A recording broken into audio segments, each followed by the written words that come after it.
ಶಾಸಕರಾದಂಥ ಸಮೃದ್ಧಿ ಮಂಜು ಅವ್ರನ್ನ ಮನವಿ ಮಾಡ್ತಾ ಇದ್ದೀನಿ. ಇದು ಧ್ರುವ ಚಾರಿಟಬಲ್ ಟ್ರಸ್ಟ್ ವತಿಯಿಂದ ಸ್ಪೋರ್ಟ್ಸ್ ಅಕಾಡೆಮಿಯನ್ನು ಇಲ್ಲಿ ಮಾಡ್ತಾ ಇರೋದು ಬಹಳ ಶ್ಲಾಘನೀಯ. ಮೊದಲನೇದಾಗಿ ನಾನು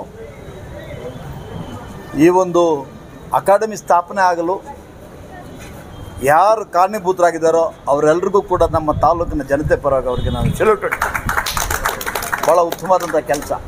ಆ ಕೆಲಸ ಇವತ್ತು ಮಾಡ್ತಾ ಇರೋದಕ್ಕೆ ನಿಜವಾಗ್ಲೂ ಸಂತೋಷ ಪಡಬೇಕಾದದ್ದು. ಈ ಒಂದು ವೇದಿಕೆಯಲ್ಲಿ ನನ್ನೊಂದಿಗೆ ನಮ್ಮ SP ವೆಂಕಟೇಶಪ್ಪ, ನಿವೃತ್ತ ಪ್ರಥಮ ದರ್ಜೆ ಕಾಲೇಜಿನ ದೈಹಿಕ ನಿರ್ದೇಶಕರು, ಇಲ್ಲಿ ವೇದಿಕೆಯಲ್ಲಿರ್ತಕ್ಕಂಥವ್ರು ಸುಮಾರು ಜನ ಅವ್ರ ಶಿಷ್ಯರೇ ಇದ್ದಾರೆ. ಆದರೂ ಇವಾಗ ಇನ್ನೂ 20 ವರ್ಷ ಸರ್ವಿಸ್ ಮಾಡ್ಬೋದು ಹಂಗಿದ್ದಾರೆ. ಯಾಕೆ ಅಂತಂದರೆ ಮೂಲ ಕಾರಣ ದೈಹಿಕವಾಗಿ ಬಾಡಿಯನ್ನು ಮೊದಲಿಂದ ದುಡಿಸ್ಕೊಂಡು ಬಂದಿರೋದ್ರಿಂದ ಇವತ್ತು ಗಟ್ಟಿಮುಟ್ಟಿಯಾಗಿದೆ. ಅವರು ವೇದಿಕೆಯಲ್ಲಿದ್ದಾರೆ. ಅದೇ ರೀತಿಯಾಗಿ ನಮ್ಮ ಕಾನೂನು ಪದವಿ ಕಾಲೇಜಿನ ನಿರ್ದೇಶಕರಾದಂಥ ದೈಹಿಕ ನಿರ್ದೇಶಕರಾದಂಥ ಸುಬ್ರಹ್ಮಣ್ಯವರಿದ್ದಾರೆ. ಅವರು ಕೂಡ ನಮ್ಮ ತಾಲೂಕಿನವರಾಗಿರೋದು ನಮಗೆ ಹೆಮ್ಮೆಯಾಗುತ್ತೆ. ಅದೇ ರೀತಿಯಾಗಿ ಸತೀಶ್ ಅವರು ನಮ್ಮ ಗುಟ್ಟಳ್ಳಿ ಕಾಲೇಜಿನ ದೈಹಿಕ ಶಿಕ್ಷಕರು, ಶರೀಫ್ ಅವರು ನನ್ನ ಆತ್ಮೀಯರು, ನಮಗೆಲ್ಲ ಭಾಳ ಜೊತೆ ಇರ್ತಾರೆ. ಆಮೇಲೆ ಶಂಕರಪ್ಪನವರು, ಗೋಪಿಯವರು, ವಿಶೇಷವಾಗಿ ನಮ್ಮ ಮರಳುಮೇಡು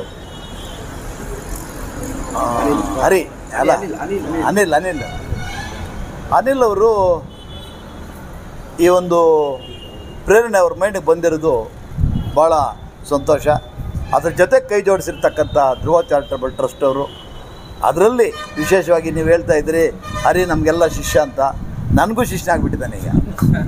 ಯಾಕಂದರೆ ನಿಮಗೆಲ್ಲ ಇಲ್ಲಿ ಕಾಲೇಜಲ್ಲಿ ಶಿಷ್ಯನಾದರೆ ರಾಜಕೀಯವಾಗೆಲ್ಲ ಬಂದು ನಮ್ಮ ಮುಳಬಾಲ್ ತಾಲೂಕಿನ NSUIನ ಅಧ್ಯಕ್ಷನಾಗಿದ್ದಾನೆ. ಉತ್ತಮವಾದಂಥ ಕೆಲಸಗಳು ಮಾಡ್ತಾಯಿದ್ದಾನೆ. ಆಮೇಲೆ ಅವನ ಹತ್ರ ದುಡ್ಡಿಲ್ಲದೆ ಇರ್ಬೋದು, ಬಹುಶಃ ದೊಡ್ಡ ಮನಸ್ಸಿದೆ ಅವನಿಗೆ. ಒಳ್ಳೆ ಕೆಲಸ ಮಾಡಬೇಕು, ಜನರಿಗೆ ಸಹಾಯ ಮಾಡಬೇಕು ಅಂತಿದೆಯಲ್ಲ, ಅದಕ್ಕೆ ನಾನು ಅದನ್ನ ಈ ಸಂದರ್ಭದಲ್ಲಿ ಅಭಿನಂದಿಸ್ತೀನಿ. ಆಮೇಲೆ ನನಗೆ ಗೊತ್ತು ವೆಂಕಟೇಶಪ್ಪ ನನ್ನ ಭಾಳ ವರ್ಷಗಳಿಂದ ಇಂಟರ್ನ್ಯಾಷನಲ್ ಪ್ಲೇಯರು. ನಾನು PLD ಬ್ಯಾಂಕ್ ಅಧ್ಯಕ್ಷನಾಗಿದ್ದಾಗ ಯಾವುದಷ್ಟು ದೇಶಕ್ಕೆ ಹೋಗ್ಬೇಕು ಅಂತ ಬಂದಿದ್ದೆ. ಪಾಪ ವೆಂಕಟೇಶಪ್ಪನವರು ಕೂಡ ಇಂಟರ್ನ್ಯಾಷನಲ್ ಪ್ಲೇಯರ್ ಆಗಿದ್ದಾರೆ. ಇಂಥವರೆಲ್ಲ ಇದ್ದೀರಾ. ಆಮೇಲೆ ಅದ್ರ ಜೊತೆಗೆ ನಾನು ನಮ್ಮ ಶ್ರೀನಿವಾಸ್ ಗೌಡ ರಾಜ್ಯ ಮಟ್ಟದಲ್ಲಿ ದೈಹಿಕ ಶಿಕ್ಷಕರ ಅಧ್ಯಕ್ಷರಾಗಿದ್ದರು. ಅಂದರೆ ಮುಲ್ಬಾಲ್ ಅವರು ಆ ಲೆವೆಲ್ಗೆಲ್ಲ ಕೂಡ ಹೋಗಿದ್ದಾರೆ. ನನ್ನ ಪ್ರಕಾರ ಒಂದು ಗ್ರಾಮಕ್ಕೆ ಒಂದು ಮೈದಾನ ಇದ್ದರೆ ಹಾಸ್ಪಿಟ್ಲೇ ಬೇಕಾಗಿಲ್ಲ. ನಮಗೆರಡು ಮುಖ್ಯವಾಗಿ ವಿದ್ಯಾರ್ಥಿಗಳಲ್ಲಿ ಬರಬೇಕಾಗತ್ತೆ. ಒಂದು, ಆರೋಗ್ಯವಂತ ಆಗಿರಬೇಕು, ಸದೃಢವಾದ ಮೈಂಡ್ ಇರಬೇಕು, ಉತ್ತಮವಾದ ದೇಹದಾಢ್ಯ ಇರಬೇಕು ಅಂತಂದರೆ ಕ್ರೀಡೆಗಳಲ್ಲಿ ಸಕ್ರಿಯವಾಗಿ ತೊಡಗಿಸ್ಕೋಬೇಕು. ಎರಡನೇದು, ತಲೆ ಬಗ್ಗಿಸಿ ಓದೋದು ಕಲಿಬೇಕು. ಈ ಎರಡೂ ಮಾಡಿದವನು ಪರಿಪೂರ್ಣವಾದಂಥ ವ್ಯಕ್ತಿ ಆಗ್ತಾನೆ. ಈ ಸಮಾಜದಲ್ಲಿ ಪರಿಪೂರ್ಣವಾದಂಥ ವ್ಯಕ್ತಿ ಈ ಸಮಾಜದಲ್ಲಿ ಆಗ್ತಾನೆ. ಈಗ ನಮ್ಮ ಸುಬ್ರಹ್ಮಣ್ಯವರು ಸತೀಶ್ ಅವರು ಹೇಳ್ತಾಯಿದ್ರು ಈ ಒಂದು ಮೈದಾನದ ಬಗ್ಗೆ. ಮೈದಾನದ್ದು ಏನಾಗಿದೆ ಅಂತಂದರೆ, ನಮ್ಮ ವೆಂಕಟೇಶಪ್ಪನವರು ಹೇಳ್ತಾಯಿದ್ರು, ಜೀವರಾಜ್ ಆಳ್ವ ಅವರಿದ್ದಾಗ ಮೈದಾನಕ್ಕೆ ಅಂತೇಳಿ ಅವ್ರು ಲೆಟ್ರೆಲ್ಲ ಕೊಟ್ಟು ಎಲ್ಲ ಇದು ಮಾಡಿದರು. 10 ಎಕರೆ ಅವ್ರು ಸ್ಯಾಂಕ್ಷನ್ ಮಾಡಿದರು. ಬಟ್ ಕಾಲಕ್ರಮೇಣ ಅವರು ಚೇಂಜ್ ಆದರು. ಹೀಗೆ ಆಗಿ ರಾಜಕೀಯ ಏರ್ಪೇರುಗಳಾಗಿ ಅದು ಹೋಯಿತು. ಈಗ ನಾನು ಮನವಿ ಮಾಡ್ತಾಯಿದ್ದೀನಿ, ದಯಮಾಡಿ ನಿಮ್ಮ ಅವಧಿಯಲ್ಲಿ ಉತ್ತಮವಾದಂಥ ಒಂದು ಮೈದಾನವನ್ನು ನಿರ್ಮಿಸಿಕೊಡಿ. ನಮ್ಮ ತಾಲೂಕಿನ ಜನತೆ ನಿಮ್ಮನ್ನು ಸದಾಕಾಲ ಸ್ಮರಿಸ್ತಾರೆ. ಆದ್ದರಿಂದ ಈ ಕೆಲಸ ಮಾಡಿಕೊಡಿ ಅಂತ ಹೇಳಿ ಅವರಿಗೆ ಈ ಸಂದರ್ಭದಲ್ಲಿ ಹೇಳೋಕ್ಕೆ ನಾನು ಇಚ್ಛೆ ಪಡ್ತೀನಿ.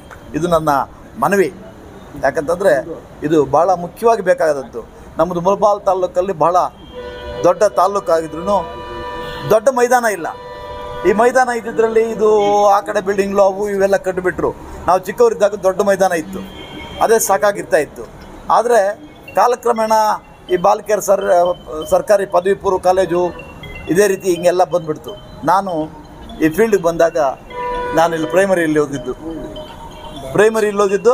ಕಾಲೇಜ್ ಇಲ್ಲಿ ಓದಿದ್ದು, ಡಿಗ್ರಿ ಅಲ್ಲಿ ಪಕ್ಕದಲ್ಲಿ ಓದಿದ್ದು, ಎಲ್ಲ ನಾವಿಲ್ಲೇ ಇದು ಮಾಡಿದ್ದು. ಈ ಮೈದಾನಕ್ಕೂ ನಮಗೂ ಬಹಳಷ್ಟು ನಂಟಿದೆ. ಯಾಕಂದರೆ ಇಲ್ಲಿ ಭಾಳಷ್ಟು ಸಲ ಎದ್ದು ಬಿದ್ದು ಬಂದಿರ್ತೀವಿ. ಈಗ ಈ ಒಂದು ಅಕಾಡೆಮಿ ಮಾಡ್ತಾ ಇರೋದು ಭಾಳ ಉಪಯುಕ್ತವಾದದ್ದು. ಉದಾಹರಣೆಗೆ ಹೇಳಬೇಕಾದ್ರೆ ನನ್ನ ಮನೆಯಲ್ಲಿ ನನ್ನ ತಮ್ಮನ ಮಕ್ಕಳು ಇಬ್ಬರಿದ್ದಾರೆ, ಕುಶಾಂಜನ ಗೌಡ, ಗುಣಾಂಜನ ಗೌಡ ಅಂತ. ಅವರು ಮೊನ್ನೆ ರಜಾ ಸಿಕ್ಕಿದ ತಕ್ಷಣ ಅಪ್ಪ ನಾವು ಅಕಾಡೆಮಿಗೆ ಹೋಗ್ಬೇಕು, ಸೇರಿಸ್ಬೇಕು. ಎಲ್ಲಿ ನೋಡಿದ್ರು ಇಲ್ಲೆಲ್ಲೂ ಇಲ್ಲ ಅಕಾಡೆಮಿ, ಸ್ಪೋರ್ಟ್ಸ್ ಅಕಾಡೆಮಿ. ಆ ಸಂದರ್ಭದಲ್ಲಿ ನಾನು ಅವ್ರನ್ನ ಆಂಧ್ರದ Vikota, it is not a taluk head quarter, it is a hobli head quarter ಅಂಥದ್ರಲ್ಲಿ ಅಲ್ಲಿ ಮಾಡಿದ್ದಾರೆ ಅಕಾಡೆಮಿ. ನಮ್ಮ ತಾಲೂಕಲ್ಲಿಲ್ಲ. ಸ್ವಲ್ಪ ನೋವು ಆಗುತ್ತೆ, ಆದರೆ ನಮ್ಮ ಮಾಡೋ ಶಕ್ತಿ ನಮಗಿಲ್ಲ. ಅದಕ್ಕೆ ನಾನು ಹೇಳಿದ್ದೆ, ಇವಾಗ ಶಾಸಕರಾದಂಥ ಸಮೃದ್ಧಿ ಮಂಜು ಅವ್ರನ್ನ ಮನವಿ ಮಾಡ್ತಾಯಿದ್ದೀನಿ, ಇದು ಮಾಡಿಕೊಡ್ಬೇಕು ಅಂತೇಳಿ. ಅವರು ಅಲ್ಲಿ ಕಳಿಸಿದ್ದೆ ರಜಾದಲ್ಲಿ. ಅವರು ಒಂದು ತಿಂಗಳಿಂದ ಅಲ್ಲಿ ತರಬೇತಿ ತೊಗೊಂಡಿದ್ರು. ಈಗ ಅವರ ಶಿಕ್ಷಕರೇ ಆದಂಥ ಅನಿಲ್ ಅವರು ಇಲ್ಲಿ ಅಂದರೆ ಅಷ್ಟೊಂದು ಉತ್ಸುಕರಾಗಿದ್ದಾರೆ ಮಕ್ಕಳು. ನಾನು ಈ ತಾಲೂಕಿನ ಪೋಷಕರಲ್ಲಿ ಕೂಡ ಮನವಿ ಮಾಡ್ತಾಯಿದ್ದೀನಿ, ಇದೇನೋ ಒಂದು ಅಕಾಡೆಮಿ ಆಗಿದೆ, ಯಾರೋ ಆಡ್ಕೊಂಡು ಹೋಗಲಿ ಅಂತಲ್ಲ, ಪ್ರತಿಯೊಬ್ಬರು ಕೂಡ ನಿಮ್ಮ ಮಕ್ಕಳನ್ನು ಈ ಅಕಾಡೆಮಿಯಲ್ಲಿ ಸೇರಿಸಿ ಉತ್ತಮವಾದಂಥ ದೈಹಿಕ ಬಲಾಢ್ಯರನ್ನಾಗಿ ಮಾಡುವಂಥ ಒಂದು ನಿರ್ಣಯವನ್ನು ನೀವು ತಗೋಬೇಕಾಗತ್ತೆ. ಯಾಕಂದರೆ ನಮ್ಮ ಭವ್ಯ ಭಾರತ ಇವತ್ತು ಇಡೀ ಪ್ರಪಂಚದಲ್ಲೇ ಯುವ ಜನಾಂಗ ಹೆಚ್ಚಾಗಿರೋದು ಅಂತಂದರೆ ಭಾರತ ದೇಶ ಮಾತ್ರ. ಈ ಯುವ ಜನಾಂಗಕ್ಕೆ ನಾವು ಮಾರ್ಗದರ್ಶನ ಕೊಡಬೇಕು, ಅವರನ್ನು ತೀಡಿ ರೂಪಿಸಬೇಕಾಗಿದೆ. ಈ ಹಿನ್ನೆಲೆಯಲ್ಲಿ ಈಗ ಮಾಡ್ತಾ ಇರ್ತಕ್ಕಂಥ ಈ ಕೆಲಸ ಭಾಳ ಚೆನ್ನಾಗಿದೆ.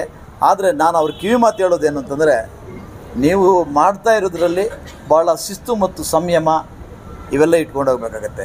ಏನೋ ಮಾಡಿದ್ದೀವಿ, ಕಮರ್ಷಿಯಲ್ಗಾಗಿ ಮಾಡ್ತೀವಿ ಅಥವಾ ದುಡ್ಡನ್ನು ಸಂಪಾದನೆ ಮಾಡ್ತೀವಿ ಅನ್ನೋದಕ್ಕಿಂತ ನಿಮ್ಮ ಎಲ್ಲ ಎಫರ್ಟ್ಸು ಹಾಕಿ ಶಿಸ್ತಿಂದ ನಡೆಸ್ಕೊಂಡ್ಬಂದಾಗ ಇದು ಸಕ್ಸಸ್ ಆಗುತ್ತೆ ಅಂಥೇಳಿ, ಆಮೇಲೆ ಇಲ್ಲಿರ್ತಕ್ಕಂಥ ಎಲ್ಲ ಕ್ರೀಡಾ ಶಿಕ್ಷಕರಿದ್ದಾರೆ, ಅವ್ರ ಜೊತೆಗೆ ನಾವು ಕೂಡ ಕೈ ಜೋಡಿಸ್ತೀವಿ.